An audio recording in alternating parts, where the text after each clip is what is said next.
என்ற வக்ஃப் ஒழிப்பு சட்டத்தை கண்டித்து தமிழ்நாடு ஜமாத்துல் உலமா சபை தேனி மாவட்ட கிளை நடத்தும் இந்த மாபெரும் கண்டன பொதுக்கூட்டத்தின் தலைவர் தோழர் முகமது ஹனீப் அவர்களே, நிகழ்ச்சியை தொகுத்து இங்கே வழங்கி கொண்டிருக்கும் தோழர் முகமது உஸ்மான் அலி அவர்களே, மரியாதைக்குரிய ஐக்கிய ஜமாத் பொதுச் செயலாளர் ஐயா பொன்ராஜ் கொந்தாளம் அவர்களே, சிறப்பு அழைப்பாளர்களாக இங்கே உரை நிகழ்த்தவிருக்கும் தேனி தொகுதியின் பாராளுமன்ற உறுப்பினர் திரு தங்க தமிழ்ச்செல்வன் அவர்களே, பெரியகோளம் சட்டமன்ற உறுப்பினர் திரு சரவணகுமார் அவர்களே, திரு ஹாமித் பக்ரி அவர்களே, அலாவுதீன் அவர்களே, தோழர்களே, நண்பர்களே,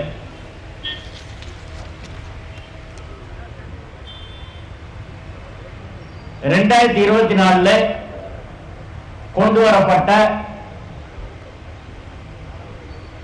வக்ஃப் சட்டத்தை பாஜகவினர் வக்ஃப் திருத்த சட்டம் என்று அழைக்கிறார்கள். நம்மை பொறுத்தவரை அது வக்ஃப் ஒழிப்பு சட்டம். 1995 ஆண்டு வக்ஃப் சட்டத்திலே 113 பிரிவுகள் இருக்கு.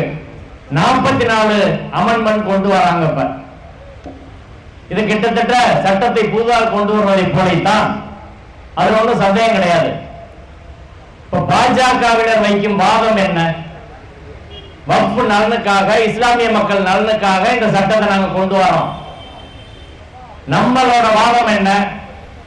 வக்ஃபை ஒழிப்பதற்காக, வக்ஃப் சொத்துக்களை கையகப்படுத்துவதற்காக, வக்ஃப் சொத்தின் மீது அரசின் கண்காணிப்பை கொண்டு வருவதற்காக இந்த நடவடிக்கையை மோடி அரசு செய்கிறது. ரெண்டு தரப்பு வாதங்களை மக்கள் மத்தியில வைப்போம். எது சரின்னு மக்கள் முடிவு பண்ணட்டும். முதல்ல இந்த சட்டம் எப்படி கொண்டு வரப்பட்டது? 2024 மசோதா கொண்டு வராங்க.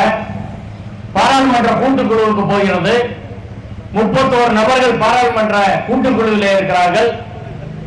200 நாட்கள் தமிழ்நாடு முழுவதும் போறாங்க, இந்தியா முழுவதும் போறாங்க. எல்லா இடத்திலையும் மக்கள்கிட்ட கருத்து கேட்கிறாங்க. திராவிட முன்னேற்ற கழகத்தின் துணை செயலாளர் தோழர் ராஜா அவர்கள் அந்த குழுவில் இருக்கிறாங்க. நடந்த ஒவ்வொரு விஷயத்தையும் வெளிப்படுத்துறாங்க. கடுமையான போராட்டம் நடக்குது. எல்லா இடத்திலையும் கருத்து கேட்கிறாங்க. மூத்த வழக்கறிஞர் அஜ்மல் கான் அவர்கள் அந்த கமிட்டியில போய் ஆஜராகி சொல்றாரு. பல இடங்களை சொல்றாங்க. எந்த இடத்திலையும் எந்த கருத்தையும் அவங்க கேட்டுக்கல. இறுதியாக இவங்க எழுத்துப்பூர்வமாக எதிர்கட்சி உறுப்பினர்கள் இந்தியா கூட்டணியை சேர்ந்தவர்கள் கொடுக்கிறார்கள். அதையும் நீக்கி இருக்கிறார்கள்.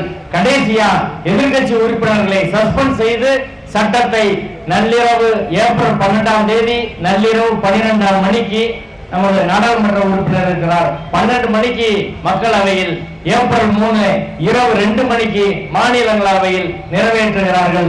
அப்படி அவசரமா நிறைவேற்ற வேண்டிய அவசியம் தேவை என்ன இருக்கு? என்ன பிரச்சனை இருக்கு? இஸ்லாமிய கம்ப்ளைண்ட் கொடுத்தாங்க. எங்கேயாவது எந்த மாநிலத்தில் இருந்தாவது பிஜேபி எங்க சொத்தை காப்பாற்றணும் அப்படின்னு யாராவது கம்ப்ளைண்ட் கொடுத்தோமா? நம்ம எந்த பிரச்சனையும் கிடையாது. அப்ப இதை கொண்டு வர வேண்டிய அவசியம் என்ன? அப்ப பிரிவுகள் உள்ள என்னென்ன கொண்டு வந்திருக்காங்க சில குறிப்பான விஷயங்களை பார்ப்போம். முதல் விஷயம், ஒன்றிய வக்ஃப் கவுன்சில். ஏற்கனவே உள்ள சட்டத்துல 21 பேர் மெம்பரா இருக்கலாம், ஒருவர் மினிஸ்டர், மீதி 20 பேர் இஸ்லாமியர்கள். இப்ப வந்திருக்க சட்டத்துல இதில் 5 to 7 பேர் இஸ்லாமியர் அல்லாதவர்களை நியமிக்கிறார்கள். 2 பேர் கட்டாயம் இஸ்லாமியர் அல்லாதவங்க சொல்றாங்க. அப்ப வக்ஃப் கவுன்சில், ஒன்றிய வக்ஃப் கவுன்சில் என்பது இஸ்லாமியர் அல்லாதவர்கள் நிரப்பப்படுகிறது. என்ன சொல்றாங்க? வக்ஃப் நாங்க மதச்சார்பற்றதா மாத்திரம். சரி, ஒரு வாதத்துக்கு கூட சொத்தை நிர்வாகம் பண்றதுக்கு அப்படி வச்சிருக்கான் அப்படின்னு பார்த்தா, இங்க தமிழ்நாட்டுல இந்து சமய அறநிலைத்துறை சட்டம் இருக்கு. இந்து சமய அறநிலைத்துறை சட்டத்துல செக்ஷன் 10 பிரிவு 10ல அதிகாரிகள் இந்து மத நம்பிக்கை கொண்டவர்களா தான் இருக்க முடியும். நானும் சட்டப்படி இந்து தான், ஆனா நான் மத நம்பிக்கையை நான் ஏற்றுக்கொள்ள, நான் பெரியார், அம்பேத்கர், மார்க்ஸை பின்பற்றுகிறவன், நான் கூட போக முடியாது. இந்துவா இருந்தாலும் நீங்க போக முடியாது. இந்து மத நம்பிக்கையை ஏற்றவர் தான் அரசு அதிகாரியாவே இருக்க முடியும், அறங்காவலருக்குள்ள அவங்க தான் இருக்க முடியும். நான் கேட்கிறேன், வீரபாண்டி கௌமாரியம்மன் கோயில் இருக்கு, அதுக்கு அறங்காவலர் குழு இருக்கு, அதிகாரிகள் இருக்காங்க. இதுல ஒரு இஸ்லாமியர்ல 2 கிறிஸ்டியன 2 நாத்திகர்ல போட்டா கவர்மெண்ட் ஏத்துக்கிறோமா, பிஜேபி ஏத்துக்கிறோமா, ஆர்எஸ்எஸ் ஏத்துக்கிறோமா? ஒத்துக்கிறீங்க நீ? மதுரை மீனாட்சி கோயில் நிர்வாகத்துல வேற மதத்தை சேர்ந்தவங்க போட்டா ஏத்துக்கிறியா? நீ திருப்பதியில போட்டா ஏத்துக்கிறியா? திருப்பதி கோயில்ல கூட்ட வேலை கூட வேற மதத்துக்காரர் செய்யக்கூடாதுன்னு சொல்லி டிஸ்மிஸ் பண்றான் சந்திரபாபு நாயுடு கூட்டணிக்கு போனோன்னையும். அதான் நடக்குது. கும்பமேளாவுல கடை கூட வேற மதத்துக்காரங்க போடக்கூடாதுன்றான். உனக்கு ஒரு சட்டம், மத்தவங்களுக்கு ஒரு சட்டமா? அப்ப இந்த சட்டத்தின் நோக்கம் என்ன? ரெஜாரன்சி ஆக்ட்ல ஒரு பிரிவு இருக்கு, வக்ஃப் ஆக்ட்ல ஒரு பிரிவு இருக்கு. அந்தந்த மதத்தை சேர்ந்தவர்கள் தான் அந்தந்த மத சொத்துக்களை நிர்வாகம் பண்ண. ஏன் அதை செய்யணும்? வக்ஃப்னா என்ன? வக்ஃப் என்பது இறைவனுக்காக, இறைப்பணிக்காக, அறப்பணிக்காக கொடையா கொடுக்கிறது. நான் என்ன நோக்கத்துக்கு நன்கொடை கொடுக்கிறேனோ அந்த நோக்கத்துக்கு தான் அதை பயன்படுத்தணும். நீ இஷ்டத்துக்காக நான் பண்ணுவேன்னா என்ன அர்த்தம்? ஒன்றிய வக்ஃப் கவுன்சில யார வேண்டாலும் போடலாம்னா, நாளைக்கு நீ கச்சிராஜாவை போடுவ, சுப்பிரமணிய சாமி போடுவ, அர்ஜுன் சம்பத்தை போடுவ. அவன் ஒன்றிய வக்ஃப் கவுன்சில்னு வருவா, நம்ம பள்ளிவாசல்ல டாக்குமெண்ட் எடுங்க பாய், டாக்குமெண்ட் எடுங்க முத்தவள்ளின்னு கேட்டா அவனுக்கு நம்ம கைகட்டி நிக்கணுமா? அவனுக்கு நம்ம கட்டுப்படலைன்னா சிறை தண்டனை இருக்குன்னு சட்டத்துல போட்டிருக்காங்க. யார வேணாலும் நீ நியமிக்கலாம் அப்படின்னா யாரு வேணாலும் வருவான். பிஜேபி ஆர்எஸ்எஸ் காரன் என்ன வேணாலும் கேட்பான். அவனுக்கு நம்ம கைகட்டி நிக்கணுமா? நம்ம முத்தோடியில் அவனுக்கு கைகட்டி நிக்கணுமா? இது எந்த வகையில் சரி? இது மற்ற மதத்தில் நீ பொறுத்துவியா? இந்திய அரசியல் சட்டம் ஆர்டிகல் 25 எல்லாருக்கும் மத சுதந்திரம் உண்டு. இப்ப இங்க இந்து மக்களுக்கு ஒரு சட்டம், மற்ற மக்களுக்கு ஒரு சட்டம்னா இது எப்படி ஏத்துக்க முடியும்னு சொல்லுங்க. இங்க எங்க மத சுதந்திரம் இருக்கு? பண்பாட்டு உரிமை எங்க இருக்கு? ஆர்டிகல் 14 சட்டத்தின் முன் அனைவரும் சமம், சட்டத்தின் முன் எல்லாருக்கும் சம பாதுகாப்பு. எங்க இஸ்லாமியர்கள் பாதுகாப்பு இருக்கு? இந்த நாட்டில் எந்த கட்சி வேணாலும் ஆட்சிக்கு வரலாம், அரசியல் சட்டப்படிதான் நீ நடக்கணும். அரசியல் சட்டத்தின் மீது உறுதிமொழி எடுத்தா மோடி வராரு, அமித்ஷா வராரு, எல்லாரும் வரீங்க. அப்ப அரசியல் சட்டத்தை மீறி எப்படி நீ நடக்க முடியும்? இப்போ ஒன்றிய வக்ஃப் கவுன்சில், மாநில வக்ஃப் கவுன்சில் எல்லாம் மற்றவர்கள் நியமித்து கொண்டு வருவா. இந்த சட்டத்தோட நோக்கம் என்ன? ஒரிஜினலா ஒரு சட்டம் கொண்டு வந்தா அந்த சட்டத்தின் நோக்கத்துக்கு முரணா நீ வேற கொண்டு வர முடியாது. இது ஒரு விஷயம்.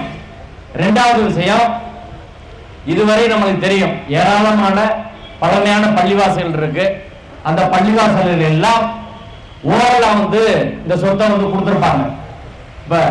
இப்ப என்ன சொல்றாங்கன்னா, வக்ஃப் பை யூஸ், அனுபவ அடிப்படையிலான வக்ஃப் என்பதை மாற்றி வக்ஃப் பை டாக்குமெண்ட், ஆவணங்கள் இருந்தா தான் வக்ஃப் அப்படின்னு சொல்றான். இப்ப என்ன அர்த்தம் அப்படின்னா, இப்ப நம்ம மதுரை காஞ்சிமார் தெரு பள்ளிவாசல் இருக்கு, ஒரு 600-700 வருஷத்துக்கு முன்னாடி கட்டியிருக்கிறாங்க. இப்ப கீழக்கரையில அங்க கீழக்கரையில ஒரு பள்ளிவாசல் இருக்குது, கேரளாவில் ஒரு பள்ளிவாசல். இதெல்லாம் 1000 வருஷத்துக்கு முன்னாடி, 1300 வருஷத்துக்கு முன்னாடி, 700-800 வருஷத்துக்கு முன்னாடி இப்படி இந்தியா முழுவதும் ஏராளமான பள்ளிவாசல் இருக்கு. அன்னைக்கெல்லாம் என்ன டாக்குமெண்ட் இருந்துச்சு? மூலப்பத்திரம் தான். நீ கேட்க முடியுமா? கிரை பத்திரம் கொடுன்னு கேட்க முடியுமா? உயிர் கொடுன்னு கேட்க முடியுமா? இது சட்டமே கிடையாது. வெள்ளக்காரன் வந்த பிறகுதான் பதிவுக்கான சட்டமே 1908. அதுக்கு முன்னாடி அனுபவ அடிப்படையில ஒரு இஸ்லாமியர் மன ரீதியா நினைத்து இந்த சொத்தை நான் வக்ஃப் கொடுக்குறேன், பள்ளிவாசல் கொடுக்குறேன் அப்படின்னு சொன்னா அது அனுபவ அடிப்படையில அது வக்ஃப் சொத்தா மாறி பள்ளிவாசல் சொத்தா மாறுது. அந்த பள்ளிவாசல் சொத்துக்கான உரிமையாளர் வக்ஃப் வாரியம் சொல்றாங்க. வக்ஃப் வாரிய உரிமையாளர் கிடையாது, எல்லா சொத்துக்கும் உரிமையாளர் இறைவன், கடவுள் கொடுக்க. கடவுளான சொந்தக்காரர். வக்ஃப் வாரிய சொந்தக்காரன் எப்படி சொல்லுவேன்? வக்ஃப் வாரிய சொந்தக்காரர் கிடையாது. வக்ஃப் வாரியம் சொத்தை நிர்வாகம் செய்கிறது, அவ்வளவுதான் விஷயம். வக்ஃப் வாரிய வக்ஃபுக்கு எவ்வளவு சொத்து இருக்கு, வக்ஃபுக்கு அவ்வளவு சொத்து இருக்கு அப்படின்னா வக்ஃப் சொந்தக்காரர் கிடையாது. கடவுளுக்கு எவ்வளவு இருக்கும் அதை நீ எப்படி சொல்ல முடியும்? தமிழ்நாட்டுல மடங்களுக்கு டெல்டா பகுதியில மடங்களுக்கு மட்டும் 1,00,000 ஏக்கர் நிலம் இருக்கு. 3 மாநிலம் தமிழ்நாடு, ஆந்திரா, தெலுங்கானால மத நிறுவனங்களுக்கு, இந்து மத நிறுவனங்கள் கோயில்களுக்கு 10,00,000 ஏக்கர் இருக்கு. இந்தியா முழுவதும் எடுத்தா பல லட்சம் ஏக்கர், பல கோடி ஏக்கர் நிலம் இருக்கும். அது சொல்ல முடியுமா? அது கேட்க முடியுமா? அதுக்கு இப்படி நீ சட்டம் கொண்டு வர முடியுமா? ஒரே நாடு ஒரே தேர்தல், ஒரே சட்டம் எல்லா மதத்துக்கும் கொண்டு வா, அங்க நீ கேட்க முடியுமா? ஒத்துக்குவாங்களா? வக்ஃப் பை யூஸ் என்பதை மாற்றி வக்ஃப் பை டாக்குமெண்ட் அனுபவ உரிமையை மாற்றி டாக்குமெண்ட் கொண்டு வான்றான். இப்ப எப்படி கொண்டு வர முடியும் சொல்லுங்க? 700 இப்போ அவன் சென்ட்ரல் வக்ஃப் கவுன்சில் ஸ்டேட் வக்ஃப் கவுன்சில் ஒரு பிஜேபி காரன் வந்து ஒரு பிரச்சனை வருது. இங்க பெரியகுளம் பள்ளிவாசலுக்கு ஒரு 10 ஏக்கர் நிலம் இருக்கு, அதுக்கு டாக்குமெண்ட் இருக்காது. ஏன்னா 700 வருஷத்துக்கு முன்னாடி கொடுத்துருப்பாங்க. பள்ளிவாசலுக்கு டாக்குமெண்ட் இருக்காது. இன்னைக்கு டாக்குமெண்ட் கொண்டு வாங்க, 6 மாசத்துக்குள்ள டாக்குமெண்ட் ரிஜிஸ்டர் பண்ணணும்னு புது சட்டம் சொல்லுது. இப்ப அமலுக்கு வந்துருச்சு. இதுல இருந்து 6 மாசத்துல வந்து எல்லா டாக்குமெண்ட் ரிஜிஸ்டர் பண்றதுன்னா நம்ம எங்க போய் டாக்குமெண்ட் கேட்கறது? சரி, நீ அங்க இங்க எப்படி சொல்றீல? மீனாட்சி அம்மன் கோயிலுக்கு மூலப்பத்திரம் என்ன யாரு எழுதி கொடுத்தா? எந்த நாள் ரிஜிஸ்டர் பண்ணா? எந்த சப்ரிஸ் ரிஜிஸ்டர் பண்ணா சொல்ல முடியுமா? பழனி கோயில போகர் உருவாக்குனாரு. போகர் உயிர் ஏதாவது இருக்கா? சொல்ல முடியுமா? இந்தியாவில் எந்த கோயிலுக்கு, சர்ச்சுக்கு, பள்ளிவாசலுக்கு இதெல்லாம் சொல்லவே முடியாது. இதெல்லாம் வரலாற்றுக்கு முற்பட்ட காலங்கள்ல இருந்து எல்லாம் அனுபவம். எதுக்கு அந்த சட்டத்துல வருது? 1954 1994 சட்டத்துல வக்ஃப் பை யூஸ் வச்சிருக்கிறான். வக்ஃப் பை யூஸ் வச்சிருக்கிறது. இது மாதிரி சொத்துக்கள் வந்திருக்குன்னு சொல்லி ஹிஸ்டாரிக்கலா வரலாற்று ரீதியாக ஸ்டடி பண்ணி இதை லீகலைஸ் பண்றது எப்படி அப்படின்னு தான் அதை வந்து கொடுத்துருக்காங்க. அதை இன்னைக்கு நீ டாக்குமெண்ட் கொண்டு வானா நம்ம மோடிட்டு கேட்போம், எப்ப நீ ஒரு 50 வருஷத்துக்கு முன்னாடி கல்யாணம் முடிச்ச கல்யாண சர்டிபிகேட் கொடு, மேரேஜ் சர்டிபிகேட் கொடுக்கணும்ல. சரி, அவன் எங்கேயோ டிகிரி படிச்சாராம், டிகிரி சர்டிபிகேட் கொடு. மாஸ்டர் டிகிரி படிச்சாராம், மாஸ்டர் டிகிரி சர்டிபிகேட் கொடு. 50 வருஷத்துக்கு முன்னாடி உள்ளதுக்கு டிவி தரான். ஏன்னா அந்த ரயில்வே ஸ்டேஷன் எங்க இருக்கு, அதுக்கு ஏதாவது ஆதாரம் இருந்தா கொடு. எல்லாத்துக்கும் சர்டிபிகேட் நீ கொடு. 50 வருஷத்துக்கு முன்னாடியே கொடுக்க முடியாது. 100 வருஷத்துக்கு முன்னாடி நம்ம வாரிசு சான்றிதழ் வாங்க முடியுமா? எடுக்க முடியாது டாக்குமெண்ட். இவன் 1000 வருஷத்துக்கு 1300 வருஷத்துக்கு முன்னாடி டாக்குமெண்ட்டை கொண்டு வந்து 6 மாசத்துல ரிஜிஸ்டர் பண்ணா இது நடைமுறை சாத்தியமா? அப்ப என்ன அவன் செய்ய நினைக்கிறவங்களோட விளைவு என்ன இருக்கும்? சென்ட்ரல் வக்ஃப் கவுன்சில் இருந்து ஒருத்தர் வருவார், வந்து டாக்குமெண்ட் கொடுக்கும்பார். இல்லைன்னா இந்த பிரச்சனை என்பது கலெக்டர்கிட்ட போகும். இன்னைக்கு கலெக்டர் தான் அதிகாரம் கொடுத்திருக்கான். கலெக்டர் யார் கட்டுப்பாட்டுல இருக்காங்க?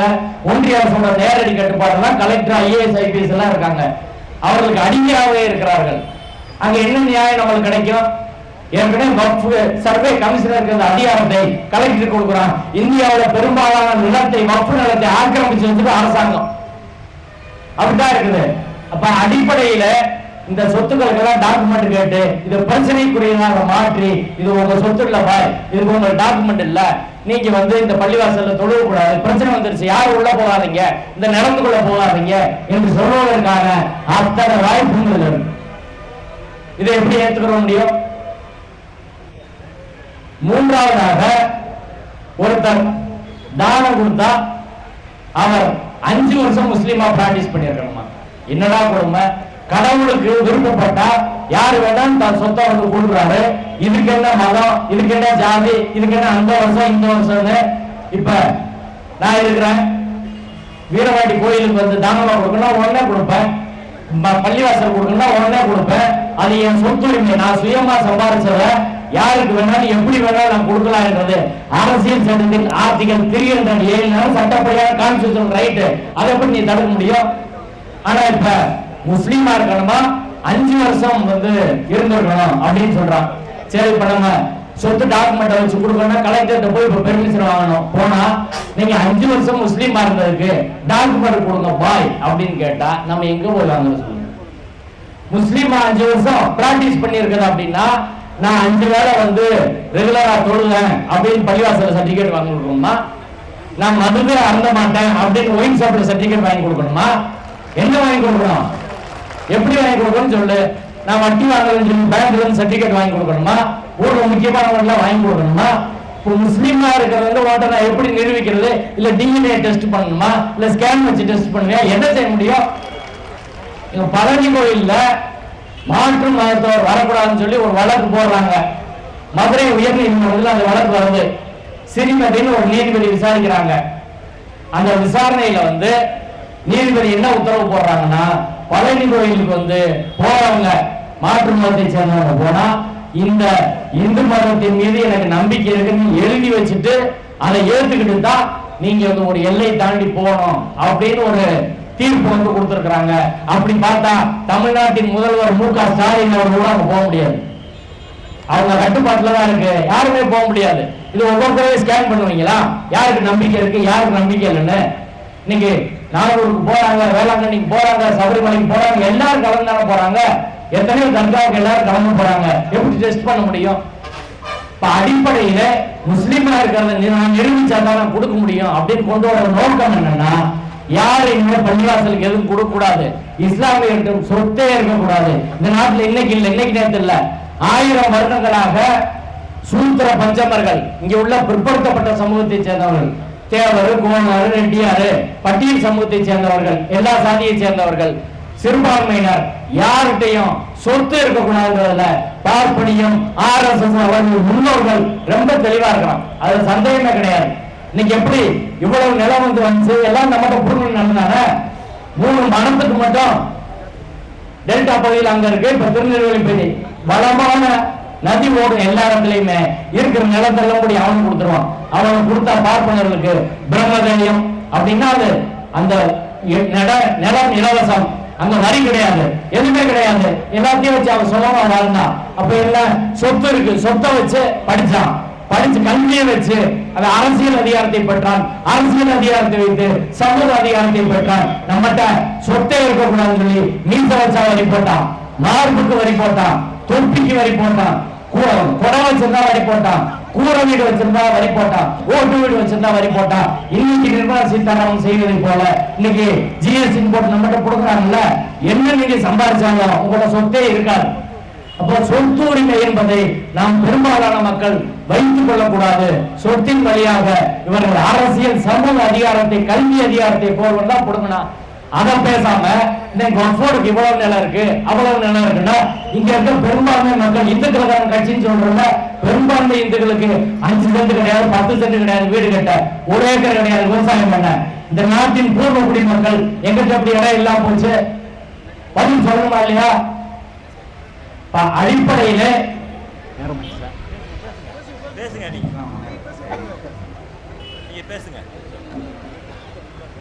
அடிப்படையில நிலம் இருக்கக்கூடாது அப்படின்றத தொடர்ச்சியாக எல்லாரும் அந்த வேலையை பார்த்துக்கிறாங்க. அடுத்ததாக அனுபவ அடிப்படையிலான சொத்துரிமை அப்படின்றது நீக்கிட்டான். அதாவது இதுக்கு முன்னாடி என்ன இருந்துச்சுன்னா, கால வரையறை சட்டம் லிமிடேஷன் ஆக்ட்ன்றது வக்ஃபு சொத்துக்களுக்கு பொருந்தாது, கச்சாரன்சி இந்து சமய சொத்துக்களுக்கு பொருந்தாதுன்றது 2 சட்டத்திலே இருக்கு.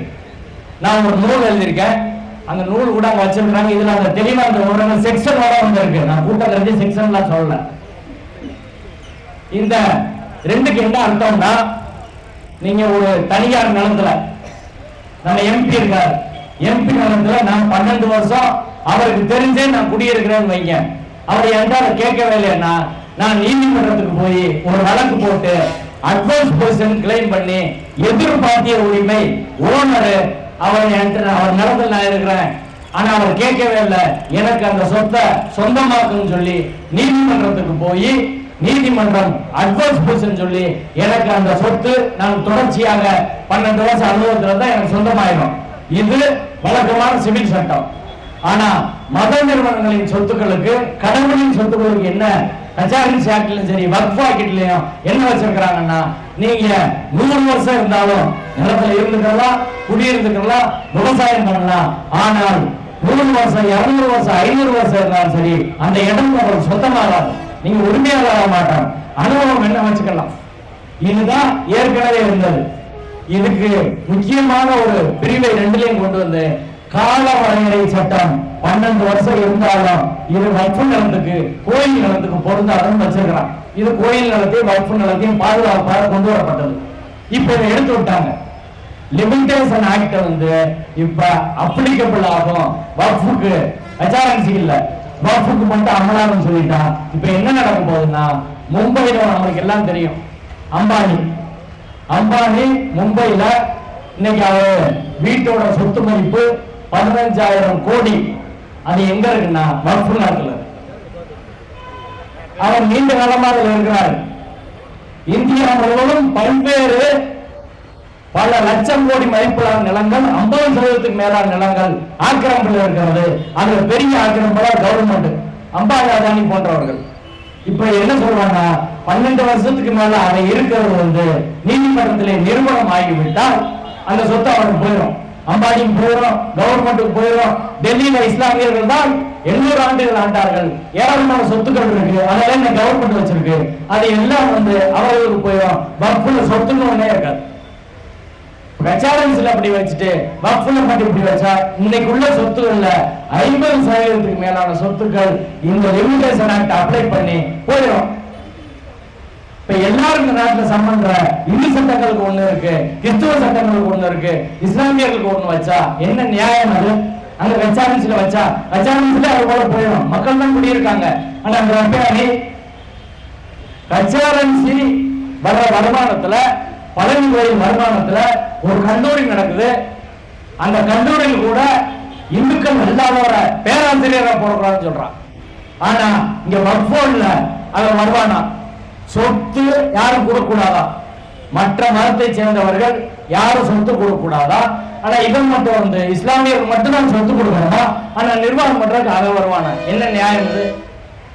அப்ப அனுபவ அடிப்படையிலானதும் பிரச்சனைக்குள்ளாகி இருக்கிறது. இப்ப மாநில உரிமை 1954 சட்டமே தப்புன்னு தான் நான் சொல்றேன். ஒவ்வொரு மாநிலத்துக்கும் குறிப்பான சூழ்நிலை இருக்கு. அரசியல் சட்டப்படி மாநிலங்கள் தனி கான்ஸ்டிடியூஷன் யூனிட். மாநிலத்துக்கு நாங்க சட்டம் போட்டு இங்க உள்ள வக்ஃபை நாங்க பாத்துக்கிறோம். எதுக்கு ஒன்றிய அரசுல எல்லா சட்டத்தையும் வைக்கிறா? ஜிஎஸ்டில இருந்து ஒரே நாடு ஒரே தேர்தல் வரை எல்லாமே ஒன்னா வச்சா என்ன அர்த்தம்? அப்ப ஒன்றியத்தில் நீ அதிகாரத்தை குவிக்கிறது. இன்னைக்குள்ள வக்ஃப் சட்டத்துல விதிகளை உருவாக்கும் அதிகாரம் கூட முழுக்க ஒன்றிய அரசு கொடுக்கப்பட்டிருக்கு. அப்ப இங்க மாநிலத்துல 8 கோடி பேர் நாங்க தேர்ந்தெடுத்து இங்க ஒரு சட்டப்பேரவை இருக்கு, அதுக்கு என்ன மதிப்பு, என்ன பயன் இருக்கு? ஒரு சட்டம் ஏற்கனவே ஒரு நடுநிலையா இருக்க சட்டம் ஒரு சார்பானா என்ன ஆகுன்றதுக்கு பல்வேறு பிரச்சனைக்கு திருப்பரங்குன்ற உதாரணம். மதுரை திருப்பரங்குன்ற பிரச்சனை எடுத்துக்கோங்க. நமக்கு தர்கா வழிபாட்டில் உடன்பாடு இருக்கலாம், இல்லாமல் இருக்கலாம். ஆனா RSS அரசியல் பண்றதை யாரும் அனுமதிக்க முடியாது. யாராலும் இந்த நாட்டில் எப்படி விரும்புறாங்களோ அவர்கள் அந்த வழிபாட்டை செய்வதற்கான உரிமை அவங்களுக்கு இருக்கு. நான் பெரியாரிஸ்ட், கம்யூனிஸ்ட், அம்பேத்கரிஸ்ட். சிதம்பரம் நடராஜர் கோயில்ல தமிழில் தேவார திருவாசகம் பாட வேண்டும் என்று ஆறுமுகசாமின்னு ஒருத்தர் போறாரு. அவர் வழிபாட்டு உரிமை அது. அங்க உள்ள தீட்சித குண்டார்கள் அவரை அடிச்சு கையை உடச்சு தூக்கி வெளியே போட்டுறாங்க. அந்த வழக்கு எங்களிடம் வருகிறது. நாங்கள் எல்லாரையும் சேர்த்துக்கிட்டு நாங்க நீதிமன்றத்தில் வழக்கு போட்டு ஜெயிச்சு நாங்க திரும்ப கோயிலுக்குள்ள சாமியார பாடுறது கூட்டு போற போது சட்டையும் கழட்டினா உள்ள போனோன்றாங்க. நான் சட்டையும் கழட்டிட்டேன். உள்ள போனா சாமியாரை அவர்கள் தாக்குகிறார்கள், கோர்ட் ஆர்டர் வச்சு கூட. அதுக்கப்புறம் நாங்க போராட்டம் பண்றோம், தண்ணீரை நடத்தி எங்களை சிறையில் அடைத்தார்கள். அன்னைக்கு கலைஞர் முதல்வராக இருக்கிறார். கலைஞரை நேரடியா தலையிட்டு நாங்க பெயில போடல, நேரடியாக கடலூர் ஜெயில இருந்து எங்களை கூட்டு அவர்களை நேரடியாக சாமியார் பாட வச்சாரு. கடைசியாக அவருக்கு பென்ஷன் கொடுத்தாரு. எனக்கு விருப்பம் இருக்கிறதே இல்லையோ, என் சகோதரர்களுக்கு வழிபாட்டு உரிமை இருக்கு, கோயிலுக்குள்ள போறதுக்கு அவனுக்கு உரிமை இருக்கு, கோயில் அர்ச்சகரா இருக்கு அவனுக்கு உரிமை இருக்குன்னா அந்த வழிபாட்டு உரிமை மதத்தை சரியாக புரிந்து கொள்ள நான் கன்வின்ஸ் பண்ணுவேன். நீங்க இப்படி மாறிவாங்க, இதான் சரி, இதான் சரியான இஸ்லாம் அப்படின்னு நம்ம சொல்லலாம். ஏன்னா புரிதல் என்பது ஒவ்வொரு காலத்திலும் மாறும். 20 வயசுல குரான் படிச்ச அனுபவம் மாறும், 40 வயசுல மாறும், 60 வயசுல மாறும். புரிதல் தான் ஒவ்வொரு நாட்டுக்கு ஒரு புரிதல் இருக்கிறது. திருப்பரங்குன்றம் பிரச்சனை இல்ல, அந்த பிரச்சனை 100 வருஷத்துக்கு முன்னாடியே முடிஞ்சு போச்சுங்க. 25/8/1923 ராமையர் என்ற நீதிபதி மதுரை சார்பு நீதிமன்றத்தில் தீர்ப்பு தெளிவா கொடுத்துட்டாரு. 21 சாட்சிகளை விசாரிச்சு 300 டாக்குமெண்ட்டை மார்க் பண்ணி 2 தரப்பையும் மலைக்கு கூட்டு போய் பார்த்து அந்த வழக்கே அரசாங்கத்துக்கும் திருப்பரங்குன்றம் கோயிலுக்கு தான் நடக்குது. அங்க உள்ள பள்ளிவாசல் நிர்வாகம், தர்கா நிர்வாகம் ஒரு தரப்பாக மட்டும்தான் சேர்க்கிறாங்க. கோயில் நிர்வாகமே கோர்ட்ல போடுற பெட்டிஷன்லயே அந்த பள்ளிவாசலுக்கு உரிமை மலையில இருக்கிறது, போற பாதை உரிமை இருக்கிறது. ஆனால் நெல்லித்தோப்பு என்ற பள்ளியில மட்டும்தான் அதுல எங்களுக்கு உரிமை இருக்கு அப்படின்னு கேட்கிறாங்க. அரசாங்கம் என்ன சொல்லுது? மொத்த மலை எங்களுக்கு சொந்தம். ராமையர் விசாரிச்சு மிக தெளிவாக பள்ளிவாசல் பகுதியில் பள்ளிவாசல், தர்கா, கொடிமரம், நெல்லித்தோப்பு, அதுக்கு போகக்கூடிய பாதை, அந்த உச்சியில இருக்கக்கூடிய மலை, இதெல்லாம் இஸ்லாமியருக்கு சொந்தம் சொல்லிட்டாங்க. மீத பகுதி திருப்பரங்குன்றம் கோயிலுக்கு சொந்தம் சொல்லிட்டான். அரசாங்கத்துக்கு வந்து வெளியில் உள்ள வீதிகள் தான் சொந்தம். அது ஹைகோர்ட்டுக்கு போகுது. 1926 ஹைகோர்ட் என்ன சொல்லுது, மொத்தமாக கவர்மெண்ட்டுக்கு சொந்தம் சொல்லிடுது. அந்த அப்பீல் போறாங்க பிரிவி கவுன்சில். 1931 பிரிவி கவுன்சில் 5 நீதிபதிகள் கொண்ட அமர்வு அதுல மிக தெளிவான தீர்ப்பு சொல்றாங்க. மதுரை சார்புநீதிபதி என்ற நீதிபதி ராம ஐயர் கொடுத்த தீர்ப்பை உறுதி செய்கிறோம். பள்ளிவாசலுக்கு உரிமை இருக்கு, கோயிலுக்கு உரிமை இருக்கு, அரசாங்கத்துக்கு மலைக்கு வெளியில உரிமை இருக்குன்னு சொல்லி ராமையர் கொடுத்த தீர்ப்பை உறுதி செய்கிறார்கள். 1931 2025 ராஜா ஐயருக்கு என்ன பிரச்சனை, காரக்குடி ராஜா ஐயருக்கு என்ன பிரச்சனை, ராமையரே சொல்லிட்டாருல, நீ என்ன உங்களுக்கு பிரச்சனை பண்ற, நீ பள்ளிவாசல மாத்தம் தர்கா மாத்தம் சொல்ற உனக்கு என்ன அதிகாரம் இருக்கு? அப்ப இந்த தீர்ப்பெல்லாம் யாரும் படிக்க மாட்டாங்க என்ற ஒரு கதையை அளக்கிறார்கள். இப்படிப்பட்ட இடத்துல நாளைக்கு வக்ஃப் கவுன்சில்ல கஜராஜா வந்து திருப்பரங்குன்றத்துக்கு வந்தா என்ன நடக்கும் பாருங்க. எல்லா இடத்துலயும் அது பிரச்சனையாக மாறும். இப்ப உண்மையா அடிப்படையில வக்ஃப் சட்டத்தில் இவ்வளவு கோளாறுகள், நெருக்கடிகள், சிக்கல் இருக்கிறது. ஆனால் உண்மையான பிரச்சனை இவர்கள் திசை திருப்புறாங்க. உண்மையான பிரச்சனை என்ன? இஸ்லாமியருக்கு என்ன பிரச்சனை? இஸ்லாமியர்களுக்கு சமூக நீதி எங்காவது இருக்கா? சோசியல் ஜஸ்டிஸ் பேசுற போது, சமூக நீதி பேசுகிற போது எல்லாரும் ஓபிசிஸ்ல பொதுவாக தான் பேசுறோம். பட்டியல் சமூகம், பழங்குடி சமூகம், பெண்கள் பேசுறோம். இஸ்லாமியர்கள் இந்த நாட்டிலே 14.3% இருக்கிறாங்க. வளைகுடா நாடுகள்ல 44 கோடி பேர் இருக்காங்க.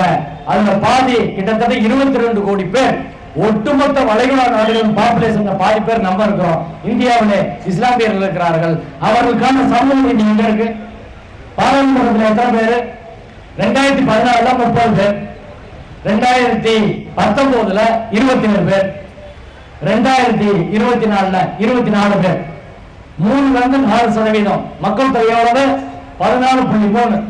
ஜுடிஷியரில் என்ன? லோயர் ஜுடிஷியரி, உயர் நீதிமன்றம், உச்ச நீதிமன்றத்தில் 4% தான் இருக்கிறாங்க. ஐஏஎஸ் ஐபிஎஸ் 1980 இருந்து 2000 வரை 3000க்கு மேல ஐஏஎஸ் ஆபீசர் இருக்கிறாங்க. இதுல 106 பேர் தான் இஸ்லாமியர்கள். அப்படின்னா 3.12%. உயர்கல்வியில பட்டியல் சமூகத்தை, பழங்குடி சமூகத்தை விட கீழே இருக்கிறாங்க. பட்டியல் சமூகம் 14.6% இருக்காங்க. பழங்குடி சமூகம் 5.5% இருக்காங்க. இஸ்லாமியர்கள் என்ன தெரியுமா? ஹையர் எஜுகேஷன்ல யூனிவர்சிட்டி, ஐஐடி, ஐஏஎம் அவங்க தான் நாட்டை நிர்வாகம் செய்யக்கூடியவர்கள். அதுல 5.2%. எதுலையுமே இஸ்லாமியர்களுக்கு சமூக நீதி கிடையாது. அரசு நிர்வாகத்துல சுதந்திரம் வாங்குற போது காவல்துறை, ராணுவத்துல 36% இருந்தாங்க. இப்ப 3% இருக்கிறாங்க. எல்லாத்துலயும் ஒரு தீண்டாமையை போல இந்த நாட்டில் ஒதுக்கி வச்சேன்னா இந்த நாட்டில் எப்படி வளர்ச்சி இருக்கும்? இந்த நாட்டில் நாங்கள் எப்படி குடிமக்கள் நினைக்க முடியும்? இது என் நாடு நான் எப்படி நினைக்க முடியும்? அம்பேத்கர் சொன்னாரு, பட்டியல் சமூகத்தை சேர்ந்தவர்கள் நான் எப்படி இந்த நாடு நினைப்பேன், இந்த நாட்டின் வளர்ச்சிக்கு நான் எப்படி பங்களிப்பு கொடுப்பேன். இன்னைக்கு பக்கத்தில் சைனா பாருங்க, டீப் சீக்னு ஒரு ஆப், அதை கண்டுபிடிச்சு ஓபன் ஏஐ சாட் ஜிபிடின்னு ஒரு இன்னைக்கு ஒரு ஆப் உலக டெக்னிக்கல் உலகை வந்து மாற்றி அமைத்திருக்கிறது சாட் ஜிபிடி. அதுல வந்து டீப் சீக்னு ஒரு அப்ளிகேஷனை கண்டுபிடிச்சு அமெரிக்காவை தாண்டி போயிட்டான் சைனாக்காரன். குவாண்டம் கம்ப்யூட்டர் வந்து கண்டுபிடிச்சிருக்கான். 10,000 வருஷம் அட்வான்ஸா கண்டுபிடிச்சிருக்கான். ஆனா என்ன செய்யறா? அவுரங்கசீப் கல்லறை எங்க இருக்குது, அதுக்குள்ள என்ன பிரச்சனை இருக்குது, அதை போய் தோண்டலாமான்னு இங்க போறானே. இந்த பண்டாரங்கையில சிக்கி நம்ம நாடு கொஞ்சம் நினைச்சோமா? திருப்பரங்குன்றத்துல என்ன இருக்கு? கஜராஜாக்கு அதுல என்ன வேலை? இப்ப திருப்பரங்குன்ற மக்கள் ஏதாவது சொன்னாங்களா? அந்த ஊர் மக்களுக்கு ஏதாவது பிரச்சனை இருக்குன்னு சொன்னாங்களா? இஸ்லாமியர்களும் இந்துக்களும் அங்க எல்லா மக்களும் வந்து அங்க நாட்டார் தெய்வ வழிபாடு இருக்கு, ஆடுகோழி வெட்டுற வழிபாடு இருக்கு, சமண வழிபாடு இருக்கு, சைவ வழிபாடு இருக்கு, தாய் தெய்வ வழிபாடு இருக்கு, 7 வழிபாட்டு முறை அங்க இருக்கு. 2000 வருஷமா எந்த பிரச்சனையும் கிடையாது. பிஜேபி கார வர்ற வரையும் என்னைக்கான பிரச்சனை இருக்கா? சித்திரை திருவிழா 15 லட்சம் பேர் கூடுறாங்க. மதுரை கூடுற இடத்துல இந்த பக்கம் நெல்பேட்டை, இந்த பக்கம் கோடிப்பாளையம், ரெண்டுமே இஸ்லாமியர்கள். ஒன்னா பிரச்சனை வந்திருக்கா? இவன் விநாயகர் சில ஊர்வல வச்சு 15 காலி பையன் ரவுடி பையன் போவான். அதுக்கு எத்தனை போலீஸ், எவ்வளவு பிரச்சனை? இந்த நாட்டுல எவன் இந்த நாட்டுல கரெக்டா இருக்கிறான் சொல்லுங்க? இவன் கையில இந்த நாட்டுல ஆட்சி மாட்டிக்கிட்டு சின்ன பின்னமா இருக்கு. ஆனால் நாம் ஒரு விஷயத்தை நினைவு கொள்ளணும், அவன் என்ன வேணாலும் பண்ணட்டும், நாம் ஒரு அடிமுன பாசிசத்துக்கு